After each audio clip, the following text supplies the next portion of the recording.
I don't get to play keys no more, so it was fun. And y'all have to excuse Andrew. Andrew's out of town. He's doing ministry out of town today, so that's why he's not here. He definitely was accountable and spoke to us and all and told us. So unfortunately, I ended up having to play bass, but fortunately, I had a great time. I mean, play keys, so yeah, it was fun, man. Will, thank you, man. Did an amazing job wherever he went. Thank you. All right, so I really don't have a whole lot of voice. I'm not speaking ill. I'm just being honest. I don't really have a whole lot of voice, so I did the best I could singing and all, but we're going to do the best we can with this. I had been asked by a variety of people, actually. They wanted me to go back to the discipleship series. They wanted me to go back to that. So I'm back. I'm back to it. So I had said that I was going to come back to it and start teaching on this discipleship thing and walking you guys through what God says regarding discipleship. Now, for those that are here, how many of you have never heard anything when it comes to the discipleship, what I've been talking about? Who has never heard anything? You have no idea what I'm talking about when I say discipleship series. You've been here. So I've been teaching on discipleship, and I taught on from the perspective of what it means. So I'm going to kind of go backwards a little bit, but I don't have to go that far because nobody raised their hands as if they didn't know, except, you know. So what I'm going to do is kind of go backwards a little bit just to catch you up to speed. It's been a couple of weeks that's passed in between the last one, so I do want you guys to be accurate to where we are. I talked about discipleship, that the concept of disciple is, you know, the word disciple. We know that most of the time when we see the word disciple or when we hear it from a Christian perspective, we oftentimes associate it to the 12 disciples that Jesus had with him, correct? That makes sense? So the 12 disciples that he had, the reality of it is Jesus chose each one of the disciples. Everybody knew that, right? You know that he chose them, like meaning the disciples didn't choose him. He chose the disciples. Got it? So we learned that the word disciple comes from a Latin word that actually means discipline. Got it? So there's another scripture in the book of Matthew chapter 6 where it tells you, go ye therefore and preach all nations, baptizing them in the name of the Father and all of that. And then in the book of Acts, it actually says, go make disciples. You got it? So in other words, it doesn't say church, it doesn't say go ye therefore and have church. Now, me saying that is not a shot against the church. That is not a shot against conferences and revivals and things. I'm not doing anything anti-church, but I wanted to make it clear that what God asks us to do as believers is to go and make disciples. That's important for you to understand. What does that mean? To go make disciples. Well, we already just said that a disciple derives from a word that means what? Discipline. So if it derives from a word that means discipline, what God is ultimately telling us to do is to go teach people, go ye therefore teach our nations. What are you teaching them? You're teaching them how to be disciples or how to be disciplined. So the concept of discipleship is not about how close you are to God or how close you are to the pastor or the apostle. It's more so how disciplined you are in the teachings of God. Does that make sense? So that's where the whole foundation of the discipleship is derived from. That's where it comes from. In us studying the discipleship series, we found out and we realized that there were 12 disciples because Jesus chose 12 disciples based on something that is what is the word? Say it? Psychologically. Thank you. Couldn't think of it. A psychological choice, meaning that he chose people based on things that was within his own self. Now, before I even go into that and touch that again, let me backtrack. Jesus uses a number 12. The number 12 in etymology, which is the study of numbers, the number 12 in etymology usually represents government, or things of legislation, things that basically put government or the way we're supposed to occupy, the way we're supposed to be, the way we're supposed to function. You got it? So when you start something new, a fresh thing, for instance, when you're 12 years old as a man, as a boy, when you are 12 years old, you graduate from being a teen, from being a child who they consider a teenager. Same thing with ladies too, but specifically with boys, they have something in the Jewish culture called a bar mitzvah. And what that means is that it's the changing from boyhood to manhood. So basically, they look at it as once you hit the number 12, the next step for you is to start something else, to do something fresh. You got it? There's 12 months in a year, which means the 13th month is ultimately the first month of the next year, which means something starts over. Does that make sense? There's 12 dials on a clock, which tells you that it's a whole nother half of the day or a completely different day. You got it? So there's always something 12, something when it comes to the number 12, even biblically, it's dealing with things that deals with things in holistic. There were 12 tribes of Israel. The 12 tribes of Israel represented the 12 different kinds of people that were in the world. 12 different nations that that Jesus had to govern. Well, at the time, it wasn't Jesus, it was David or whatever king it was that was over the northern or the southern division. There were two different divisions, if you didn't know that. They had a northern division and they had a southern division. And most of the time, the bigger kings that we do know there was a lot of kings, but the two bigger ones were Jeroboam and Jehoshaphat. They were the two bigger kings that you know about from the southern and the northern. But we're not dealing with the geography of the Bible right now, but I'm trying to get you to understand from the perspective of when God deals with a holistic thing, he deals with things using the number 12. Are you with me? 12 tribes of Israel are connected to the 12 disciples that he chose. Why? Because he literally said to his disciples, when he comes back and when the judgment day comes, he tells his 12 apostles that you will be seated next to me judging the other 12 tribes of Israel, which means each apostle would be assigned a tribe. Does that make sense? Which means he's not going to give them a tribe that they're not connected to. Are you with me? So in other words, the people that are in the tribe will be connected to the apostle by means of personality or character. So with that being said, then how does Jesus pick the 12 disciples? He picks the 12 disciples based on the 12 actions of the mind. When you study psychology, there are 16 total actions of the mind, but four of them are literally beneath 0.1%, which means the conscious mind can't even notice it. So it's a subconscious mind that happens with 4 of the personalities. However, there are 12 that you do see. Are you with me? 12 that you do see, and the 12 that you do see is represented by each one of the disciples. So in essence, God is saying that what we're learning today and what we've been learning is that from a mental perspective or from a psychological perspective, we realize and learn that Jesus picked the 12 disciples based on the 12 actions of the mind, which means if it's the 12 actions of the mind and he's human, he picked 12 people that thought like him. Are you with me?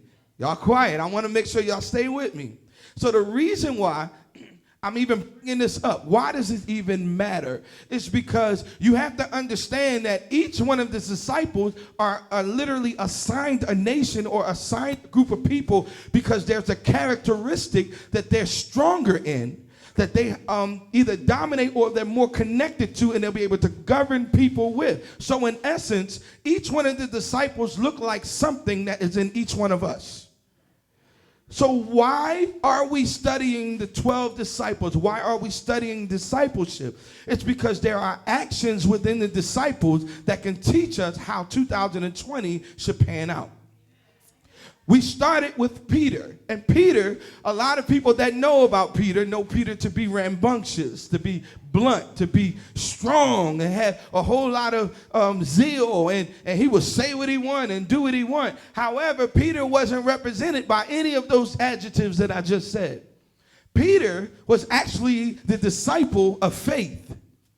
Because ultimately, every time when Peter begins to rise up and say and do how he was being depicted within the scriptures, every single time Peter is connected to faith. So in other words, you got some folk, and this was something that I had dropped in the last time I taught on this, is that you got some carnal folk that may excel in faith. Because Peter was one that we were familiar with that wasn't all wrapped too tight. However, he excelled in faith.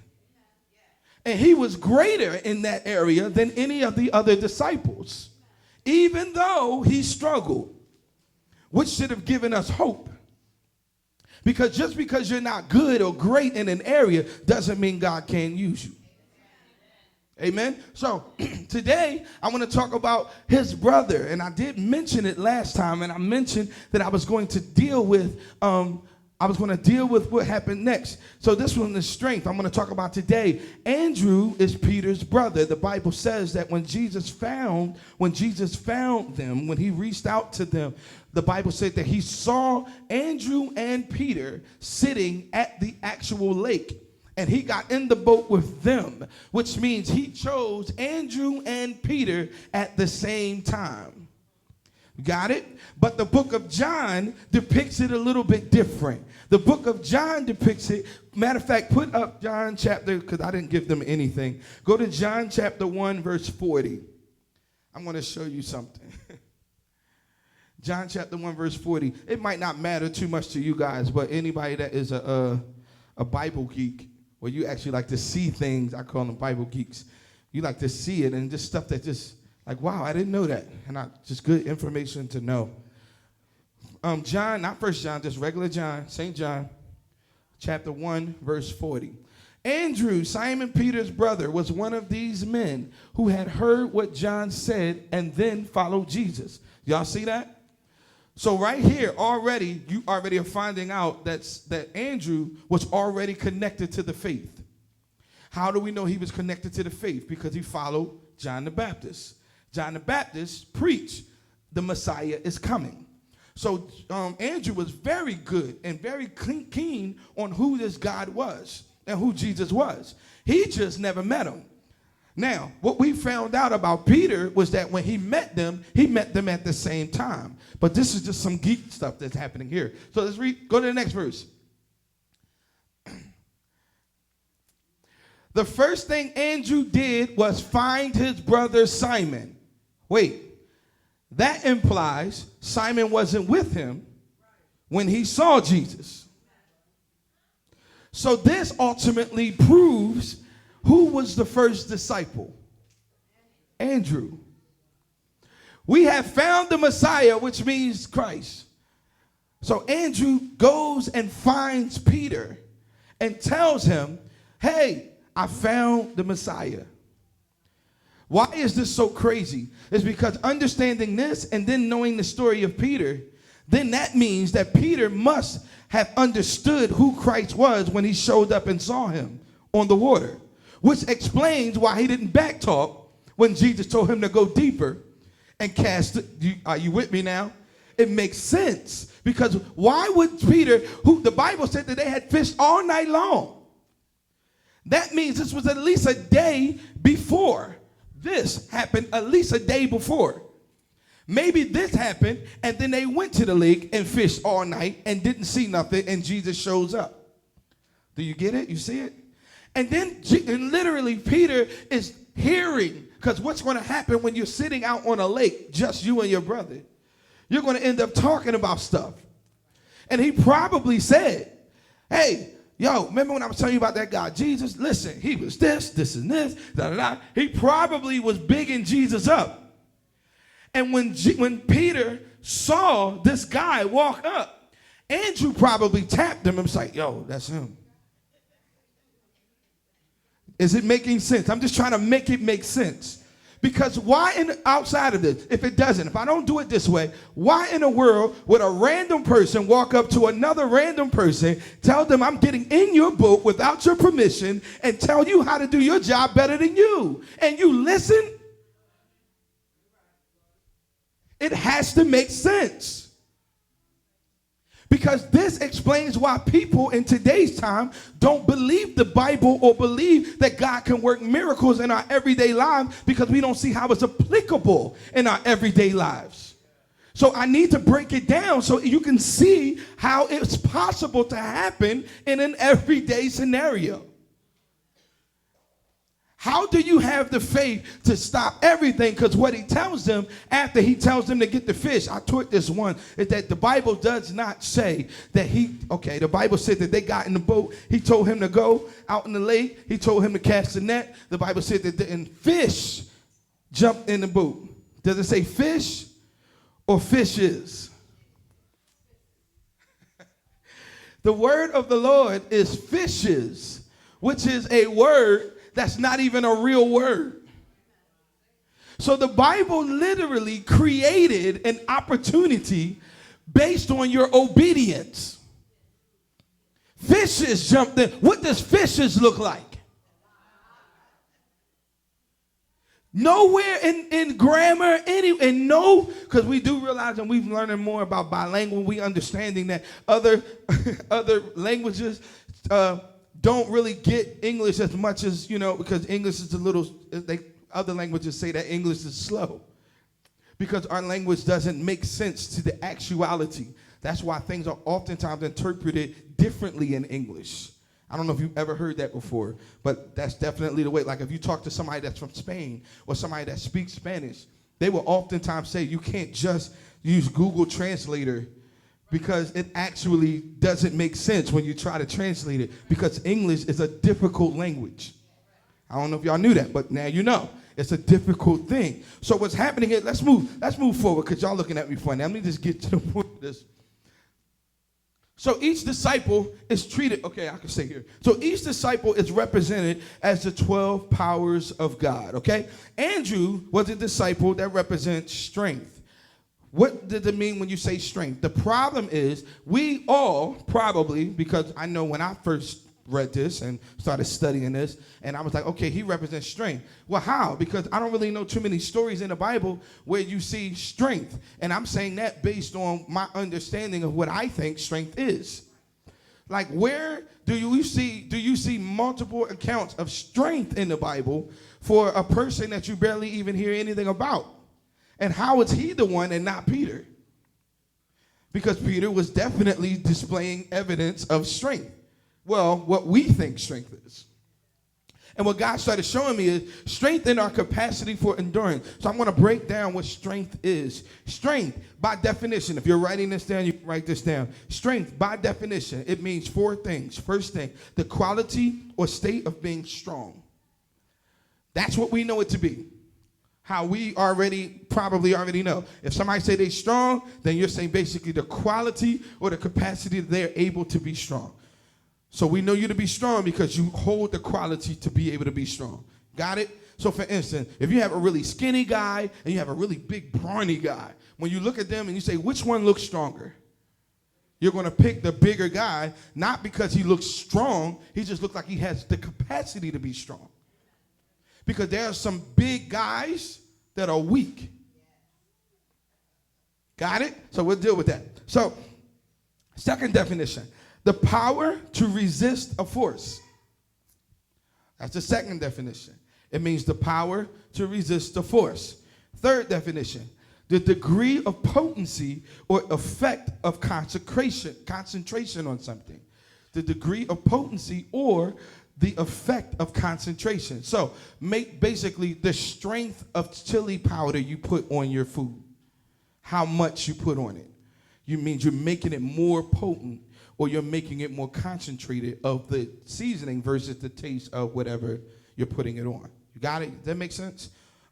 Fourth thing, one regarded and embodying an affordable force. So when you I'll explain that. But the fourth definition is basically a strength is an affordable force. Okay? So let me go back. Andrew. So when I break these down, I'm going to always break it down and give you two sermons in one.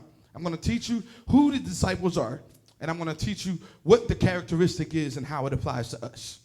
Got it? So you want to see two different things, okay? So Andrew was the first apostle. We just exposed that. Andrew's name means manly. It means manly. So Andrew was a manly man. He was a brawny, strong-looking, big, muscular man. That's what Andrew looks like. He was a big guy. He probably had a big beard. He probably had locks because of where he was from, his heritage and his nationality. He probably had locks. He was a big, brawny guy. I believe everybody in the Bible was black. People tell me that's not, I shouldn't say that, but I believe everybody in the Bible was black because of where it happened, where everything was. It happened within an area where they had color. Even if they're not black people by nation or by race, they had color. They were definitely not Caucasian. Definitely not. They couldn't have been. It was impossible based on everything, the pigmentation. And if they were considered Caucasian, where they lived, they had too much melanin that was in the area that they had to have color. Impossible. Maybe one day I'll teach the history, the actual Afrocentricity of the Bible and actually break down who and what and how and why does it even matter. Maybe one day. I don't know. Y'all don't look like y'all care about that too much. See, I'm a geek like that. I study this stuff. Like, why does it matter? What does it matter, especially when it comes to the women? Because when it comes to Afrocentricity, it matters. Because that was part of the reason why the women were silent. Was because of their race. It wasn't just because of the heritage. Because the kings were this and you had to stay silent. No, a lot of it had to do with because they didn't respect the women of color. And I can show you that in the Bible where there were different things. Anyway, this ain't for that. Come to the class. We got classes. Y'all know we have classes here at this church? No. Y'all don't know what the class is? It's called Bible study. Bible study. I had to say that one again. Come on in. You'll learn a thing or two. Amen. Andrew was the first, he was the first apostle. His name means manly. Initially, he had been a follower of John the Baptist. I already showed you that. He had been a follower of John the Baptist. In Mark chapter 13, verse 3 and 4, Andrew and 3 other disciples inquired of Jesus about his prophecy that the temple would be torn down. So in other words, Andrew had 3 specific things that happened within the Bible. 3 things. Only times when you see Andrew's name from a perspective of him speaking or doing something, it was in 3 different cases. So we're talking about he has the strength, but he's only mentioned 3 different times from him actually doing or saying something.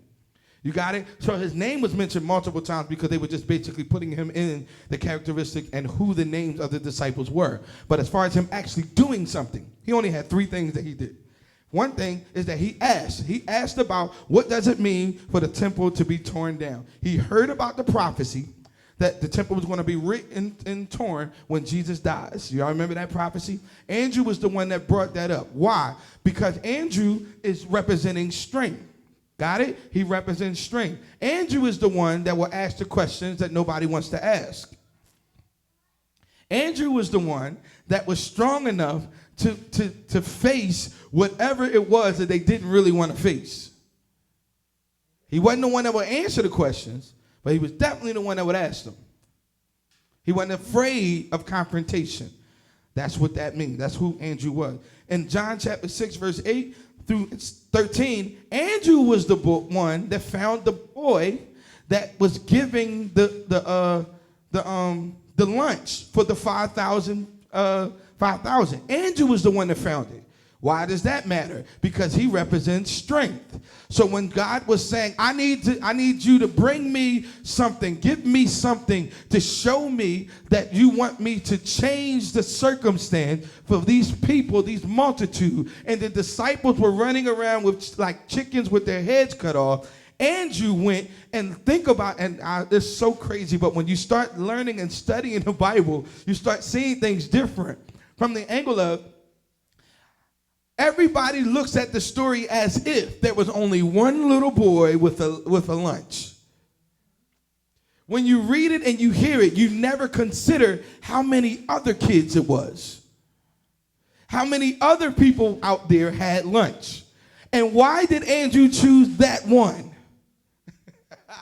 And the reason why is because Andrew basically was the one that used his brain and said, pick one. You're trying to figure out how. And Andrew said, we have all of this strength in numbers. You ever heard that phrase before? Strength in numbers. Andrew was the one to prove it by basically picking one. That good? Make sense? So that's him. Third one, final thing. John chapter 12, verse 20 depicts when Andrew and Philip brought along Greek people to meet Jesus. Now, here's another pipe bomb that you may or may not have known. I said this to my wife. My wife looked at me funny. You ever seen that meme and that girl be like, no? Okay. So, she straight did it. I almost took a picture and was like, yo, that's going to be the new meme. But y'all older crowds like, what's a meme? But anyway, so Andrew was the only disciple that brought people to Jesus. Every other disciple managed the people that came to Jesus. Andrew was the only one that actually brought people to Jesus. He brought Peter to Jesus. I showed you that one already. And in this one, in this chapter right here, in John chapter 12, verse 20 through 22, he went and got Greek people and brought a multitude of Greek people to Jesus. Andrew was showing strength by using evangelism. Ooh. So if you want to be a good evangelist, you cannot lack strength. Strength has to be on at a beam, at 100, at a high, for those that don't know what that means. So although, and this one right here, this point right here isn't in the Bible, but this is a fact that they've already found. They've proven this, like just in history. Andrew was also the only disciple that was crucified on an X-shaped cross. Some of the other disciples were crucified on the cross. And the normal way to crucify people on a cross was to take the head off the top of the cross. So there's a cross right there. So y'all can look at the back. You see the top where the crown is? When it's the Roman thing, what they did, they took that piece off. The only reason why that piece was on the cross is for Jesus. If y'all didn't know that. They only put that there so that they can put a crown up there. Y'all don't get it, man. I'm trying to get y'all to catch it. They did specific things for Jesus and for the Christian. Okay, y'all, all right, let me show, how does this apply to us? It seems like when there's a penalty that you have to get now, it seems like they make up ways to penalize you more than they would have penalized anybody else. And it's because you have Jesus on you. So your crucifixion has a little extra. And it's because you look like Jesus. So they don't know how to crucify you the normal way.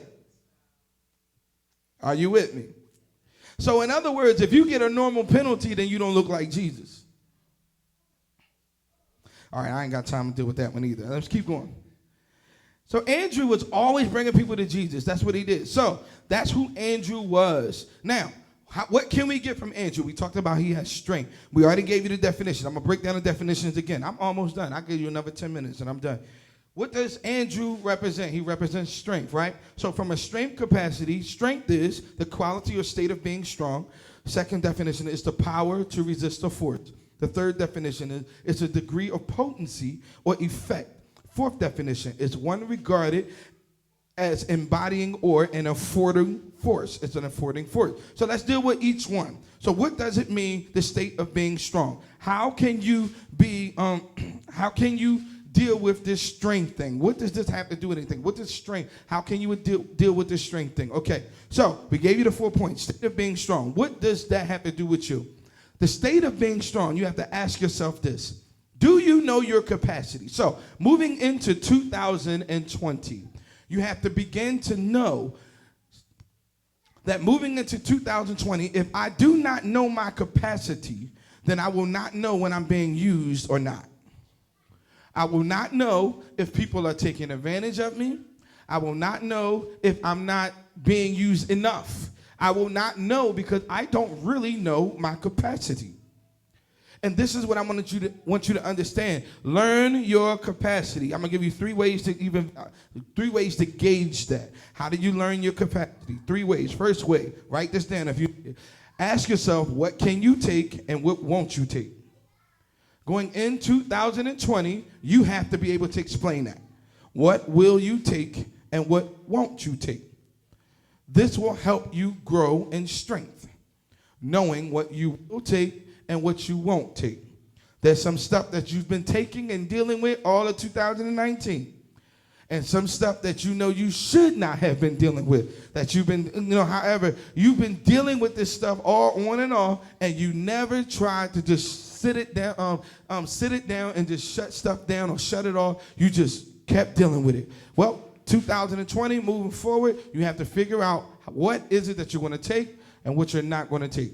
These are psychological answers that'll help you move forward. How do you not get used? Okay, y'all looking at me. Okay. How do you stop getting into these bad relationships? How do you stop doing it? Decide what you're going to take and what you're not going to take. How do you stop making these bad decisions financially? Start asking yourself, what are you going to take and what are you not going to take? And this will help you make wise decisions moving forward in 2020. Does this make sense? All right. First thing, what can you take and what won't you take? Here's the second question you should be asking yourself to gauge your strength level, to gauge how strong you are, the state of being strong. Learn when to say no. Hello. Lights and walls. Learn when to say no.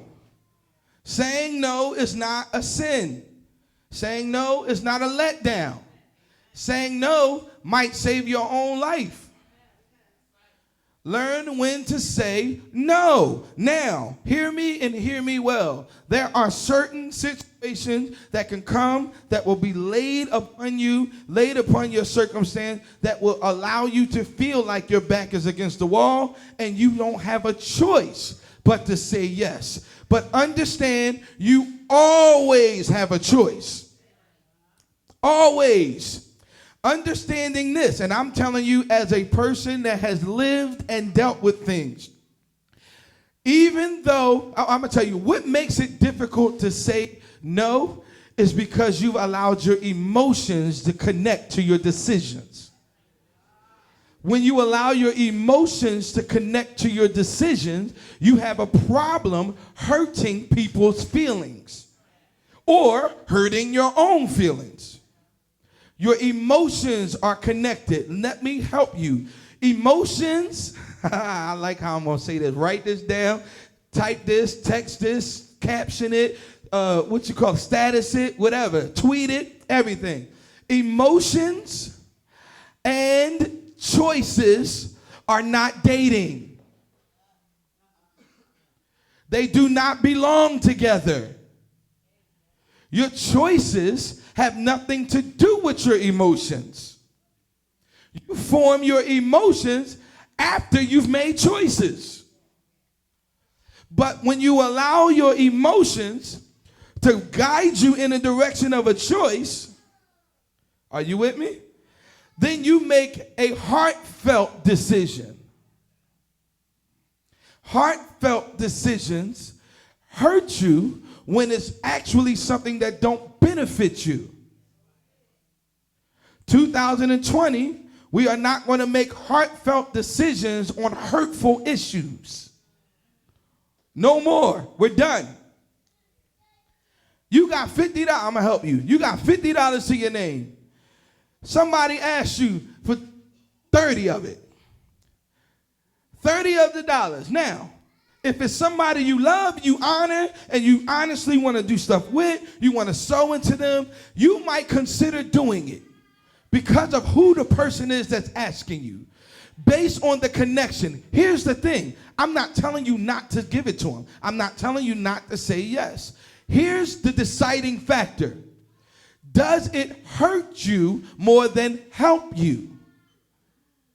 And I'm saying this on the predication of a person that really loves you and knows you won't ask you for something that's going to hurt you. So anybody that's asking you for this already has separated themselves from the category of, this is somebody I really, really, really, you get what I'm, they've already separated themselves. So now the question has to become, is it going to hurt me to help them? You got it? Apostle had said something one day, and it was, I was like, this is brilliant. I called it wisdom speaking. It was so, I don't know if it was age or if it was just the God in him. Whatever it was, what he said was, if somebody asks me for $30, I'm going to give them 15 and tell them to figure out the rest. Brilliant. Why? Why? Because if they really need it, they'll take it. And they will figure out how to get the rest. Because here's the other side. If you're asking me for it, and if I say no, then I could be the reason that your faith don't seem like it works. Are you with me? I'm going to say that again because y'all looking at me funny. I don't know every circumstance you've been through. You probably asked, you tried, you cried, you fasted, you prayed, you've tithed, you've done all kinds of stuff. You came to me and I'm the last resort. And you ask me for $30 and I say no. That could be the one straw that breaks the camel's back to you now not having faith. So what I'll do is say, I'll sow into your faith by giving you half of it and challenging you to use your faith to get the rest. Does that help anybody in here? I'm trying to get you to see this is strength, because now the next time it comes around, they'll either make a real wise decision. They need it again, they will second guess if they're going to come to you or if they're going to figure out if they're going to use this faith.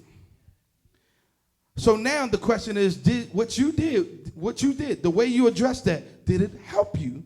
Did it hurt you? Doesn't hurt you if you're helping a person help themselves. But if you help a person get them out of a situation, you're not helping them help themselves. You're just getting them out of something. They fall right back in and they come back to you. Now you're their bank. Are you with me? Okay. Maybe that was too real. Because maybe some of y'all are the ones asking and not the ones giving. I'm being honest. If you're the one asking, then that hurts. I got you. So the prayer now becomes, Lord, teach me how to be the lender and not the borrower. All right, I'm not condemning you, but I'm helping you. In 2020, we're changing all that. It's a mindset. Amen? Mindset. So first thing in this string, what can you take and what won't you take? Second thing, learn when to say no. Third thing, value your space. Value your space. Value your space. There are some people that's not worth your time. And I mean that literally and figuratively. Some people are just broke. And I'm not talking financially. They're broke in the way they think, the way they act, the way they function. And you keeping them around because they funny. They make you laugh or something, like a weird reason. And you keeping these people around and you're sowing into their foolishness.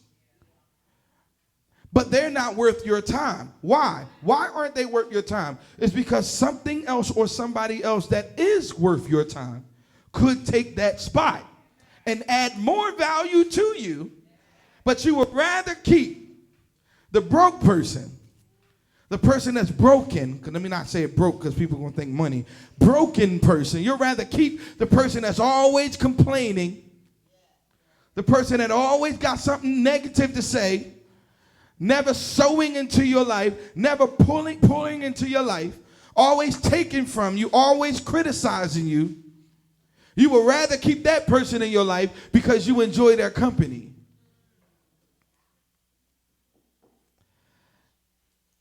I'm just going to assume I'm in your world.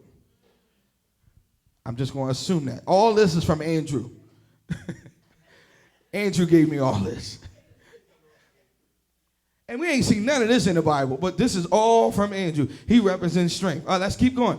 So, first definition of strength is the state of being strong. Second definition of being strong is the power to resist a force. Now, I just got finished breaking down, learn when to say no. So let me help you with this. So the power of resisting a force. Now, let me say that again. Power of resisting a force. Why is that important? It's because most people that are not as detailed in their education or detailed in understanding words would have assumed that strength and power are the same. We would assume that. But strength is the capacity. Power is the action. Strength is the capacity. Power is the action.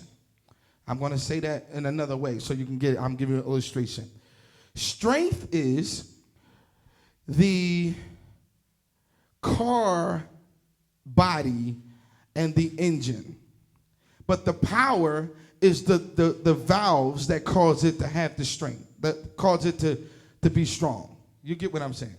Let me give you another one because that wasn't really good. Strength is a can. This is great actually. Strength is a can, like when you spray can. Strength is the can. Power is the pressure that comes up out the can when you press the button. Does that make sense? It could be 500 pounds of pressure in that can. But the can has the capacity to contain the power. So, a person that is strong doesn't always have strength. Because a person that's strong could just have power, but they lack the ability to use it. Are you with me? This explains churches. You have churches that are either one or the other. They're either the container with no power, or they're a powerful church with no order. This explains that. Because no one came and showed them you got to have a spirit like Andrew.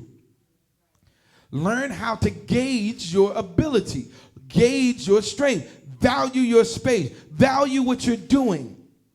Study to show thyself approved. Study. Understand this thing. Power to resist the force. Is this good? Is this good for y'all?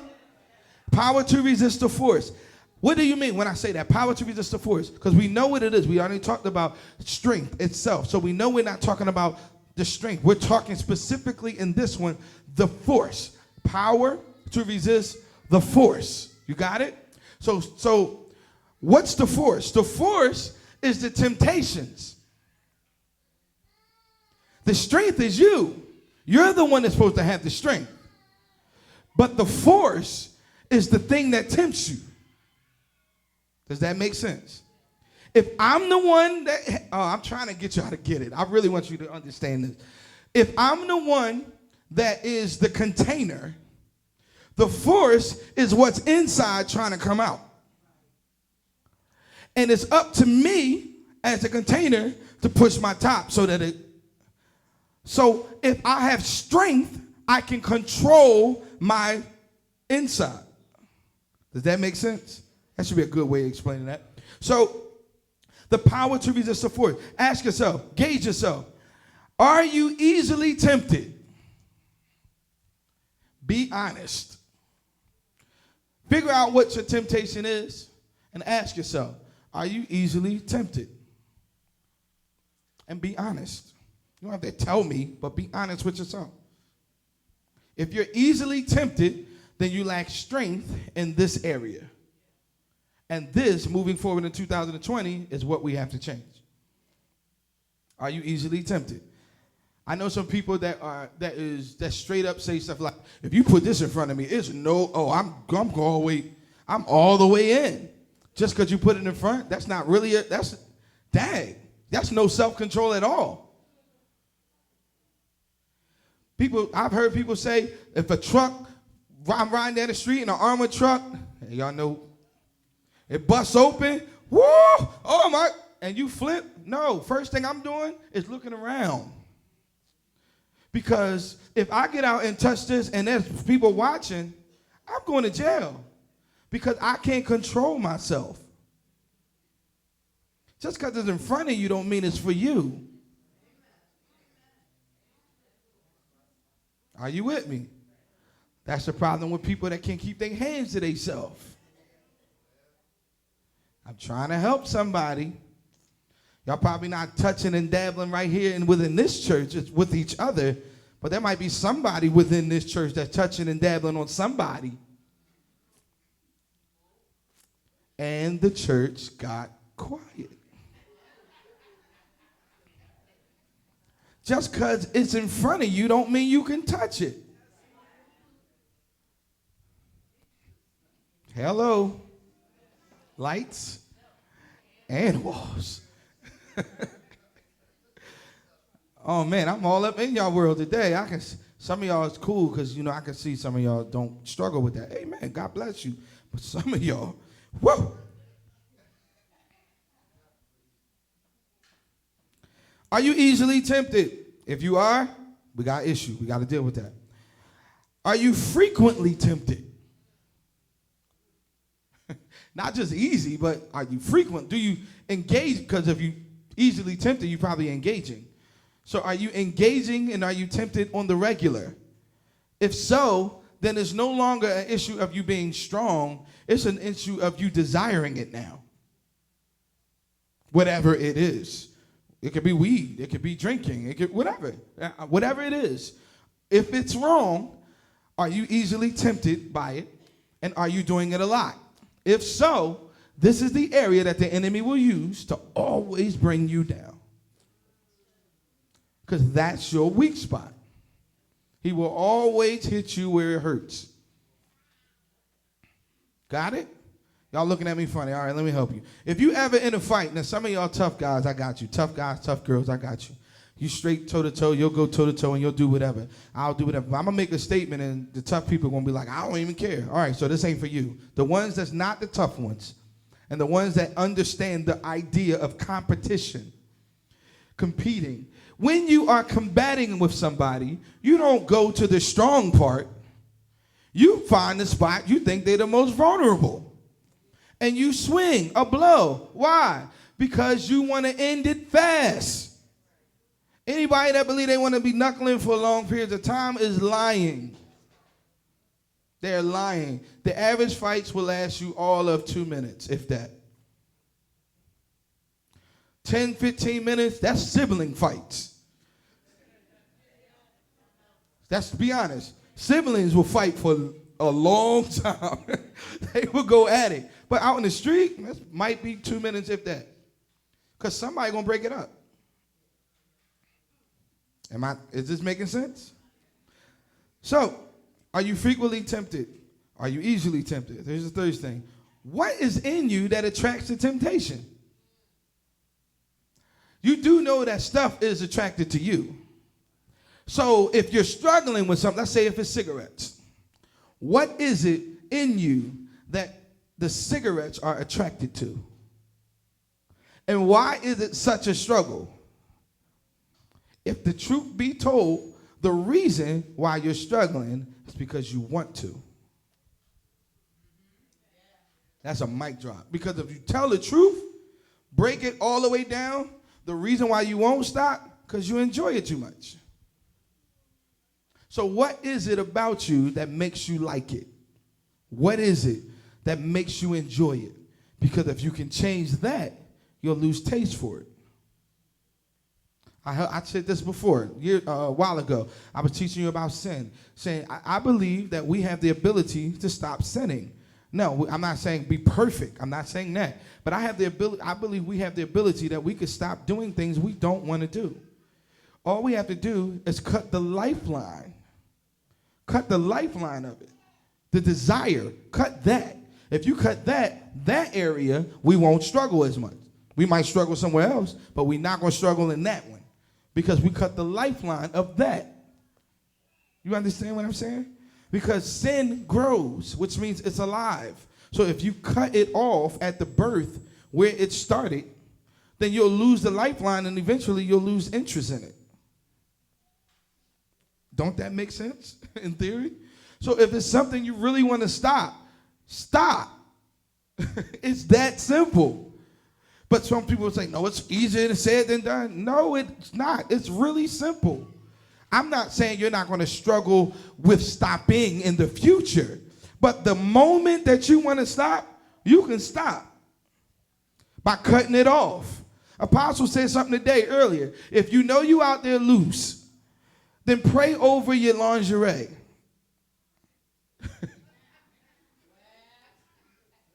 And then when stuff, y'all know, I promise you it's not going to be as fun. Because now there's a Holy Ghost connected to it that wasn't there previously. So it's now 3 beings in that situation. Are you with me? And that ain't who puts on Kirk Franklin when they in the mood?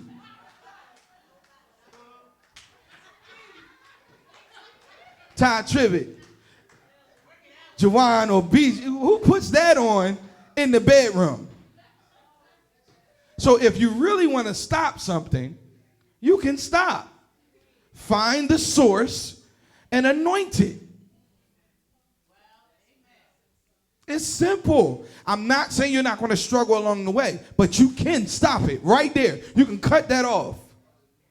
And then it's not going to grow anymore from there. From there, now you just got to deal with the residue. I'm trying to help y'all. All right. Power to resist the force. How do you handle temptations? I just gave it to you 3 ways. Ask yourself, are you easily tempted? Are you frequently tempted? And what attracts your temptation? What is it in you that makes you? So I didn't really deal with that. But what is in you? Are you really that jacked up that you have to do the mess that you keep attracting? Are you really that jacked up? And be honest with yourself. And if you don't want to use the word jacked up, then say, are you really, I don't know, call it what you want. But what's attracting you to it? What's attracting it to you?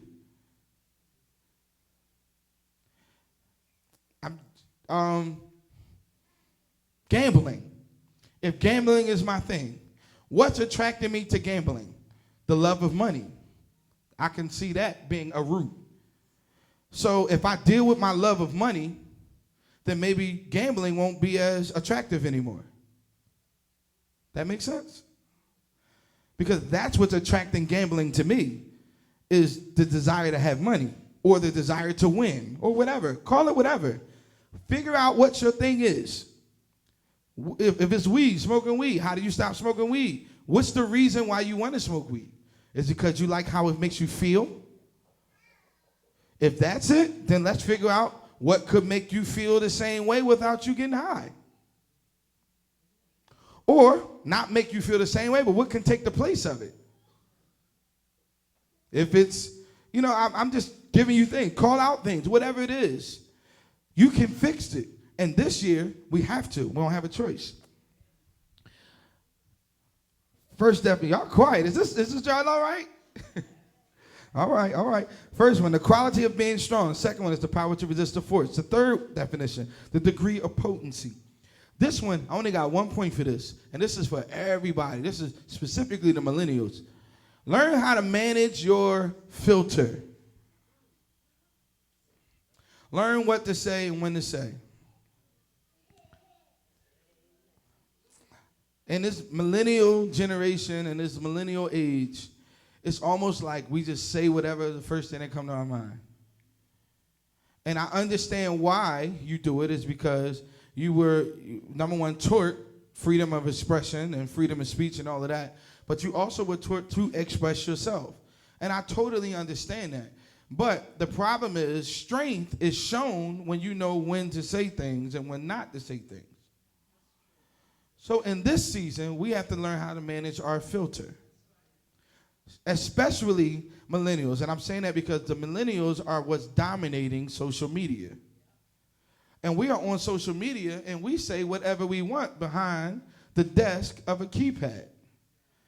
Because a lot of us are cyber bullies. Yeah, cyber cops, internet inspectors.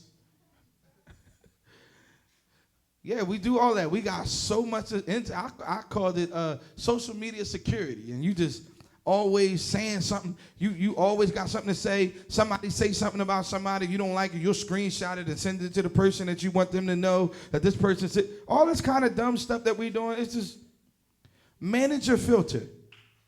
Calm all that down. That's too much noise. Matter of fact, we need to go on a social media fast to cleanse our hearts and our minds from even looking at the things that are tempting us from our eyes. Again, another series that I may be teaching on. What is it that causes us to want to sin? Sin itself is one thing, but there's three things: the lust of the eyes, the lust of the flesh, and the pride of life. What are those three things and how do they operate? These are the three things that causes us to desire things. The lust of the eyes, the lust of the flesh, and the pride of life. Lust of the eyes, what I see, I desire. Lust of the flesh, things that make me feel a certain way. And the pride of life is it's all about me. I got to win. These are the three areas that social media capitalizes on. All three of those things is Instagram. Because everything you see on Instagram, for the most part, looks like one of those three categories. Something that you desire, eyes, something that makes you feel good, or something that makes you want to be that. Living my best life. Pride of life. I'm not saying that you can't ever live your best life. But what I'm saying is the thought process that will cause you to desire that over everything will push you a lot of times to a temptation or a sin. Because you're not doing it under your strength, the proper strength, the right way, it could cause you to sin. Some of y'all ain't got no money in the world, but yet, not y'all, but I'm just saying, I've seen this. I've seen it on, I've seen people that are broke, and I know they are broke, but they are traveling the world with people that they don't really like because they willing to pay for them. I've seen, this is, y'all, some of your older ones looking at, but the younger ones, y'all know, y'all seen that. Older people call them gold diggers. That's what they called them. But the new people, they call, the younger generation, they say they finessing people. Am I saying it wrong? I'm saying it right, right? Finessing them. That's what they call it. They call it finessing them into whatever. If I'm going to do something for you, I'm too real. I can see it. Some of y'all looking like, how do you know? Finessing them. You finesse them into things. You make them think that everything is lovely and great. You start asking them for things and they give it to you because they believe that you get ready to give them something. It's finessing. And then you give them something. You don't give them everything. You give them something. Y'all looking, look. And all of this stuff happens, and I'm saying it because I've seen it, and these people are church people. It's happening with pastors too. That's how they get caught out there. Because they're a pastor. They like, if I'm going to do it, I'm going to do it with somebody that I know that's what they into.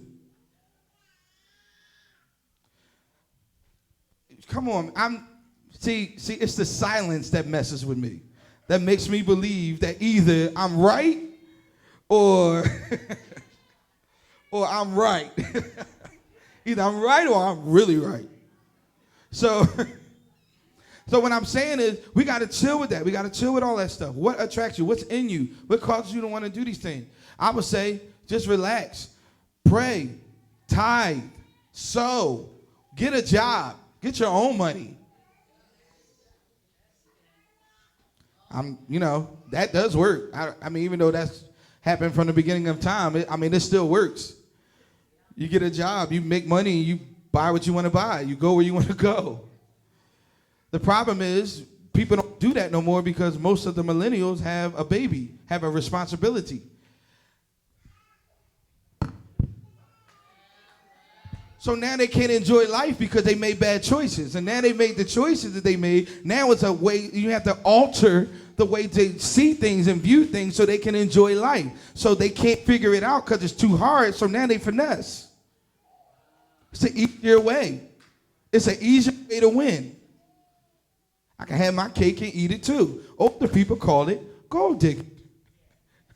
modern people, millennials, this is just the way of life. I was having a conversation with somebody, and somebody said to me, I don't know nobody that's not creeping.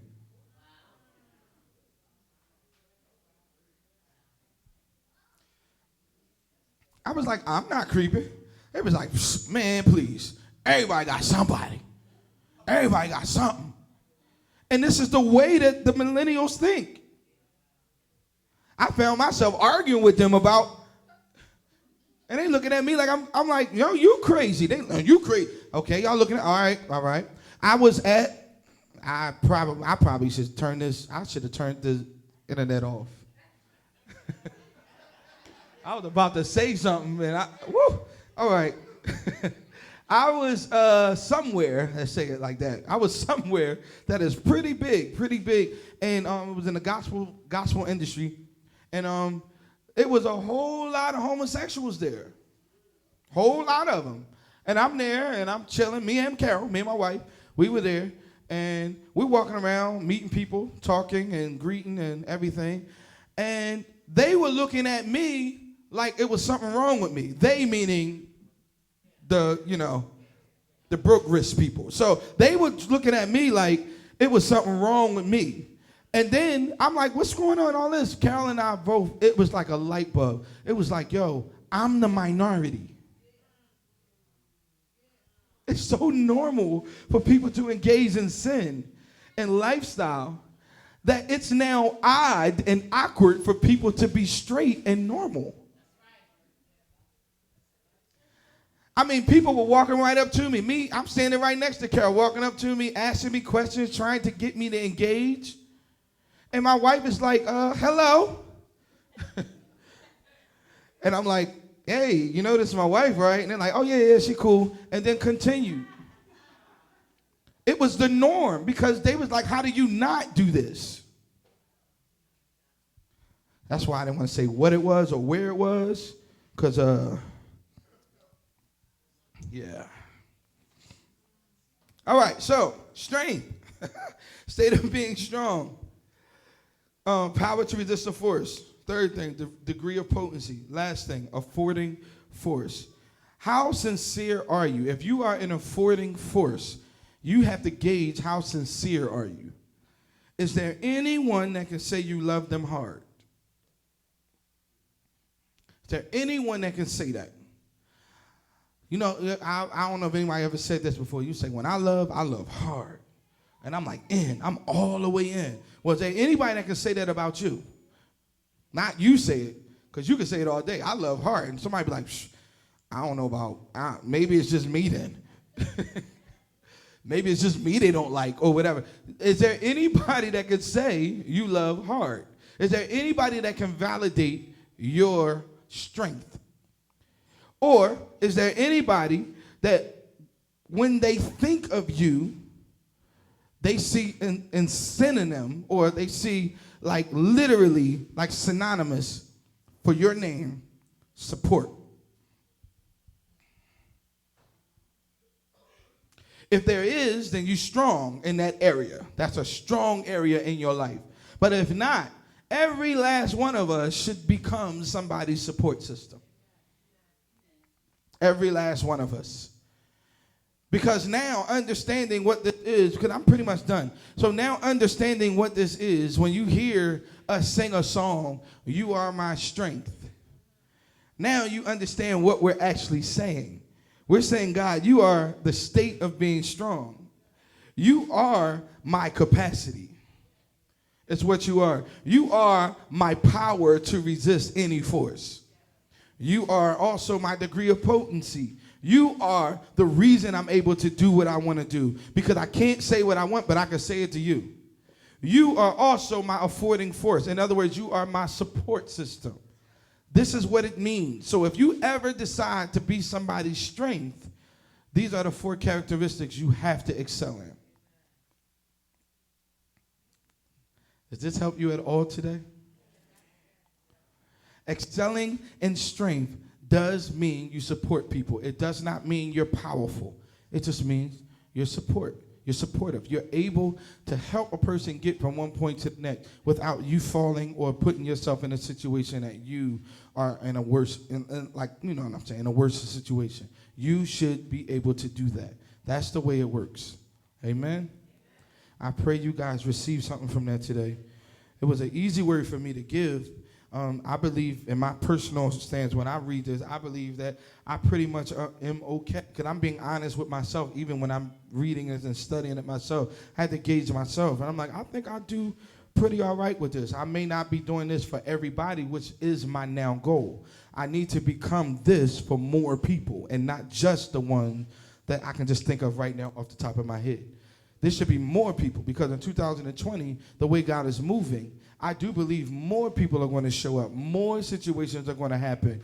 And in us doing that, we have to be ready to deal with more. You get it? So even though you might not be, because I'm not the most personable and welcoming person once I'm tired. I'm going to use that as an example. If I'm tired, I don't want to talk to nobody. I'm tired. So I'll be on my trying to just get out and get away and things like that. But that's not always good, because you don't know who needs what, and you're somewhere. So if I'm here, let's say if I'm dead tired and I'm here, it shouldn't be an excuse for me not to have love for somebody just because I'm tired. That's wrong. That is actually beneath who God called me to be. That's called pride. And that's me doing what I want, gauging myself. I'm prideful in that area. I would rather deal with myself, be to myself, than to deal with the people that God assigned me to. There's something wrong with that. You get what I'm saying? And I'm saying that to you guys to hold me even accountable, but not y'all walking up to me and say, you said that you wasn't going. Like, I don't need y'all doing that. But definitely so that you can get a clear understanding of, we all are in this. I'm doing it myself. We all are in this. We all are learning. We all are growing. We all have something to do. Amen? Does that make sense? Is it a good word? Are you able to be blessed by that? So tomorrow you should be different. Tomorrow you should be different. Every word ain't going to be about hollering and screaming. Every word ain't going to be about having, and I don't even want to do topics all the times that we hear the same topics a lot. Not necessarily here at EHOG. EHOG we different. Apostle said it earlier. He said that we're spoiled here, and that's true. We're very, very, very, very, very, very, very, very, very, very, very, very, very, very, very, very, very, very, very spoiled. And I don't even know if we all know. He said it, but I'm going to say it like this. How many of you, well, I ain't going to ask. I'm just going to say it. I'm not going to ask. Some of us, this is your only church experience. EHOG, this is your only church experience. And this crowd, this particular crowd, may not be. It may be multiple experiences in this crowd. But most of the crowd in EHOG, especially in the first service, most of everybody, this is their first and pretty much only church experience. So they don't realize how it is like out in the world. And there is a whole lot of churches that are not preaching real God. They're preaching, I'm going to say,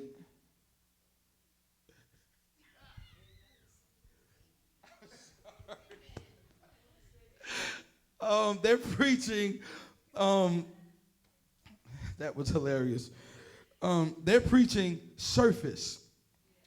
They don't preach substance. They preach surface. They preach things that get you excited.